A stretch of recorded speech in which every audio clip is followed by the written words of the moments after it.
right, we are at the Access Show in lovely Orlando, Florida. The weather actually hasn't been too terribly hot. I was worried last night that the reception last night was going to be blazing hot, but it was not. It was nice. It was nice out last night. So I'm excited to be joined by Brunko and David Obert from Verisk, and we are going to talk about kind of the claims volume that's happening right now. They have looked into the data that they have amongst their many plethora of software and all of the things, databases.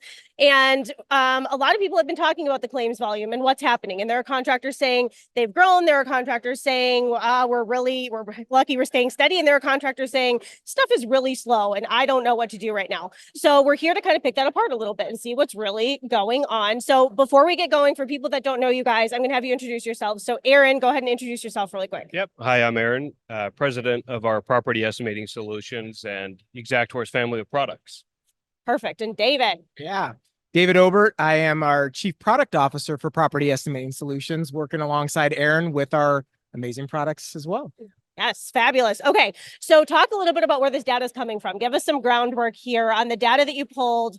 Where are you able to get information from to bring to the table here? Yeah. So the first area that we look at is our exact analysis assignment volume. So when you think about when a claim comes in, insurance companies are either going to send it to their staff, potentially to an IA, or to a restoration contractor. So depending upon the type of claim that it is, it might go to a mitigation company, might go to a roofing company, and then we track obviously the estimate and the progress through the restoration process. That's primarily the first data set that we care about. The second is going to be the Xactimate data. So for like non-program work where somebody's creating an estimate manually.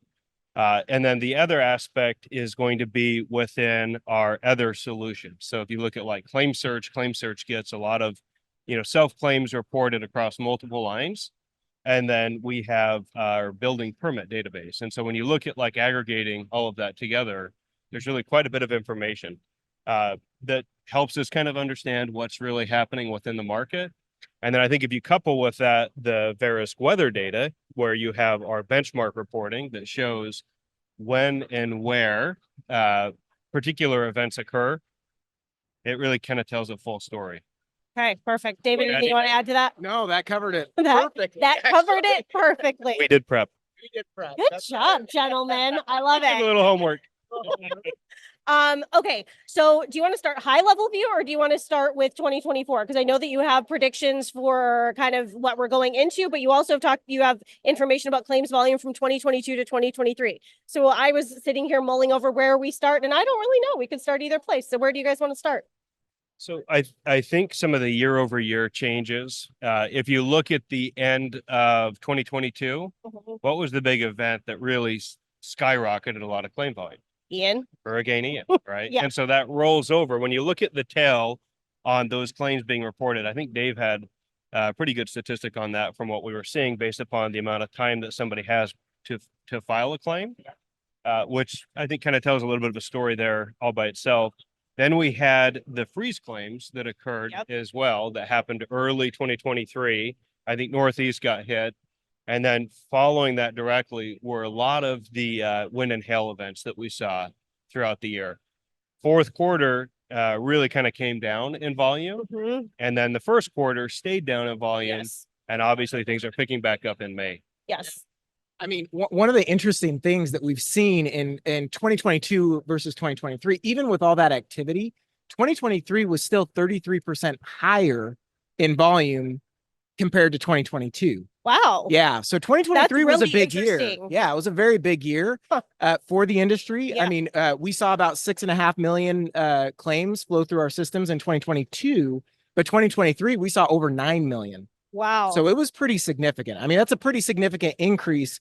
And then we saw, just like Aaron said, we saw that taper off at the end of the year. And it just kind of persisted until we started seeing some of these storms here in March. So what were you seeing last year? If claims volume rose, but we didn't have any events like Ian, but there were a lot of smaller, more localized events, is that what made the difference? That's exactly right. What we saw was a lot more hail, a lot more freeze events, a lot of that type of stuff. So the overall quantity was significantly higher when compared to 2022. So there's many more events as compared to 2022, but less large scale. Okay. All right. So then let's talk about this year so far, what you're seeing. It was a little slow in the beginning and now things are starting to pick up. So what are some of the trending things that you can see happening a little bit? Well, I I would guess. say that, and I wanted to qualify that the data that we're looking at is for North America. Okay. So that's Yep. going to be Canada and also the US. Okay. And so, we're not trying to extrapolate it beyond that. Okay. And so if you're a restorer, you're going to care about your particular service area, your geography in particular, which we can do. We can geofence around anything and then tell you what we're seeing year over year, Sure. or month over month, or even down to hour over hour if you care. But nobody cares about that level of detail. So the question was, what are we seeing so far? Yes, you're saying claims are coming back up now. The Q1 of this year was pretty stable, but now we're starting to see an uptick. We're recording this in mid-May, Yep. 2024. So what are you starting to see now? So January, we did see a small freeze event that occurred Yep. in Oregon, Washington. Beyond that, we really haven't seen a lot of activity until about the middle of May. Maybe it was the first week of May. Yeah, it was first week of May. So that's when we started to see a lot of the tornadoes, Tornadoes, yep. wind, hail, just the convective related storms that have really started to take shape. I don't know if you want to add more to it. Yeah. I mean, so just if you look at just May 2024 compared to May, the first 3 weeks of Well, we can look at. end of April, early May, right? That's all we can look at right now. But anyway, if you look at that, we're seeing about a 22% uptick year over year compared to the same time last year. So, sorry, not 22, 2.2. Sorry, I said 22, 2.2 times Okay. increase in volume. 2.2 times. Yeah, sorry, 22%. 22% was what we're down this year, Okay. but so far. But just in the last 3 weeks, we've seen a significant increase in just weather events, just by virtue of the Midwest storms, all the hail impact, the tornadoes, obviously. And tornadoes, traditionally don't do a lot of damage in and of themselves. I mean, when they hit a house, they take a lot of that house with it. But it's not widespread. What you see more often is that hail event type of damage. And so all the roof claims and things like that, significant compared to last year at the same time period. So what we're seeing is this massive uptick in storm events that's just happening just now. And we anticipate in the near future, more of that. I mean, we just had a hail event last week, right? And we continue to see more. So yes. Yeah. Okay. So the 22% then is talking about like Q1 of this year, Q1 of last year, down 22% at the beginning of the year. So the contractors that are feeling the squeeze a little bit, you're not alone. Like claims volume really actually was down at the beginning of the year. It is down. Yeah. Okay. All right. So I know that you have a good relationship with Colorado State as well, and they do a lot of hurricane predictions and things like that. Can you speak a little bit to what they're predicting for what storm season might look like? Yeah, they are anticipating a lot of activity, in particular the hurricane activity that they're projecting. I don't have any figures that are direct. Sorry, I keep bumping it. Yeah. Apologies. I don't have any figures directly at my fingertips here, but they are projecting a very active storm season this year, in particular with hurricane. I don't know if you have any figures or anything you'd want to share. No, I mean, the anticipated, I mean, it's supposed to be kind of a 1 in 10 year type of year is what they're anticipating. The challenge that we have with any kind of predictive modeling that we get is how many of those events are actually going to make landfall. So while they're predicting a significant increase in hurricane activity and that we're going to have a very active hurricane season, we don't know if those hurricanes are actually going to make landfall, if those are just going to be offshore.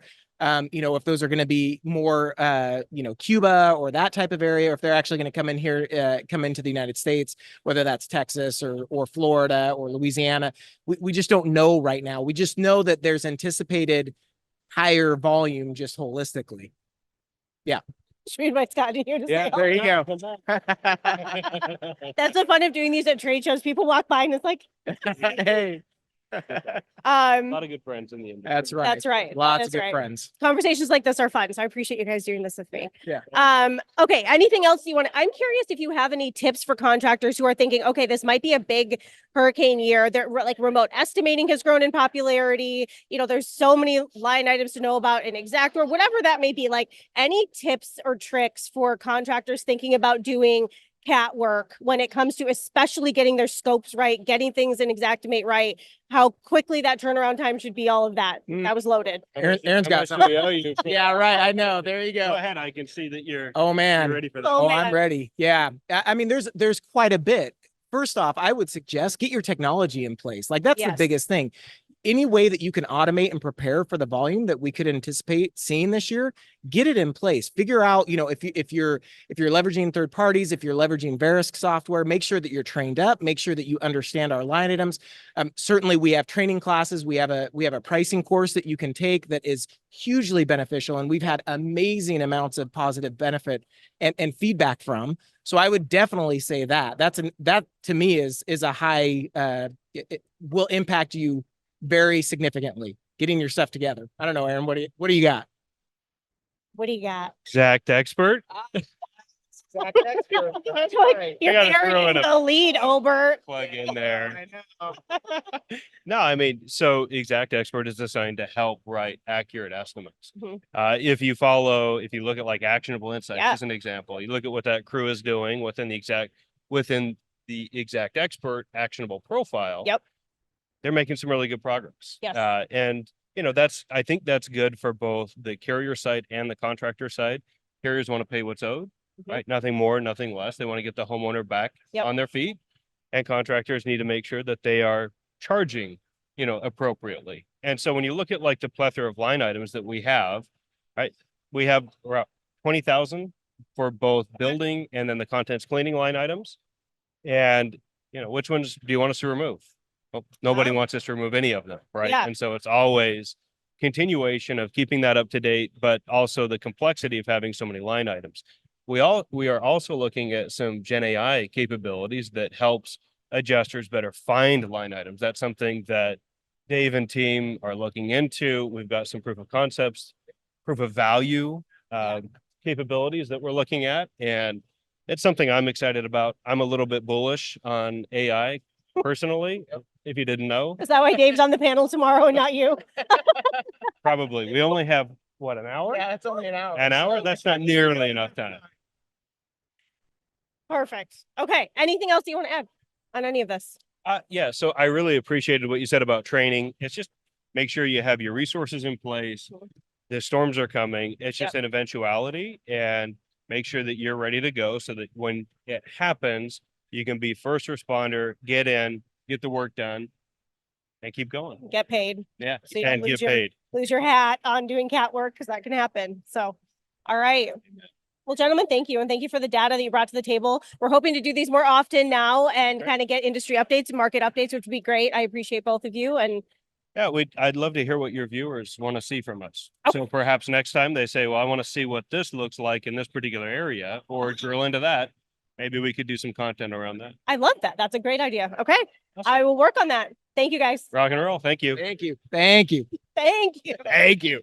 For more Restoration Today and the latest news, visit our website, cnrmagazine.com, and find the latest episodes of the Restoration Today podcast on your favorite podcasting platform.